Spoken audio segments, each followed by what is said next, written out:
I don't know, always been interested in comedy. I've always loved comedy. And I love satire. I think sometimes it falls on deaf ears. Um, yeah, just satire and puns. I love puns. Which this guy over here that you might hear in the background, he's one of the biggest punsters I know, besides myself.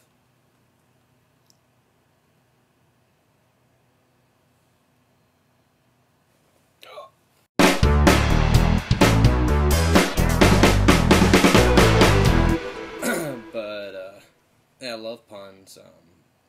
I'm a big fan of the Abrams Zucker combination. Big Mel Brooks fan. Um, and most of the stuff that I've written is comedy.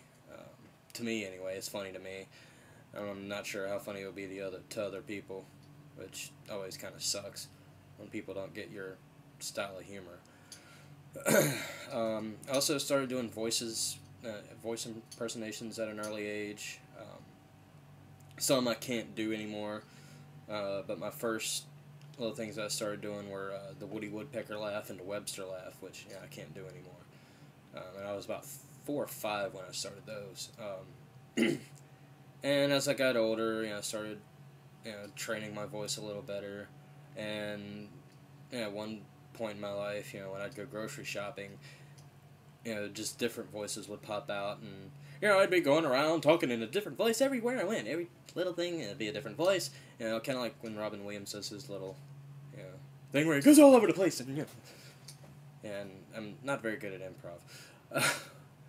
But then started watching Saturday Night Live, got into Dana Carvey and a lot of the voices that he does, and sort of based a lot of my impersonations off of the ones that he does. And I wish I could sing and play the guitar at the same time, because there's a bit I've been wanting to do as Neil Young and Eddie Vedder singing "Knocking on Heaven's Door." I might get that up here in a couple months or so. Attempt it anyway. But and I can do just about every president since Kennedy. Not so big on Ford, because I never really heard him talk much. But Nixon, Kennedy, and I don't know why I'm not doing them right now. Probably because I don't think I'll do a good job. Well, I don't know. I may try a Kennedy. Is that? That's sort of going into Nixon. Kennedy. Yeah, it's a little more Nixon. Yeah. Well, Nixon sort of more. Now I'm going into Jimmy Stewart. Good God. Well, Nixon sounds absolutely nothing like Jimmy Stewart.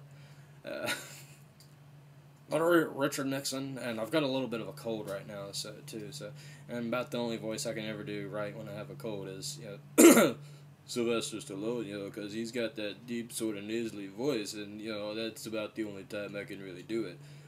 And if my nose was a little more stuffy, I could do it a little better. Haven't gotten W down quite right. It's no, George Senior. It's just plain and simple. At sort of at the back of the throat, a little high pitched, just a little up there. Slight southern, not really a southern tinge, but sort of a something that I can't explain. And then you got Bill Clinton, who is another good one to do when your voice is sort of going, because he sounded like that all the time. And then W, don't quite have him down yet. I haven't really worked on it in a while, but I actually saw, I think it was Dana Carvey explaining, is either Dana Carvey or, yeah, I think it was Dana Carvey, come out when he does his W impersonation, something about the eyes. Like squinting the eyes but raising the eyebrows at the same time, which is kind of hard to do. Get the squinty eyes, squinty beady eyes, and raised eyebrows. Like that. Yeah, Will Ferrell could do that really well. Yeah, and I just can't do it. And I can't do the voice either. It's a beautiful day to be nude.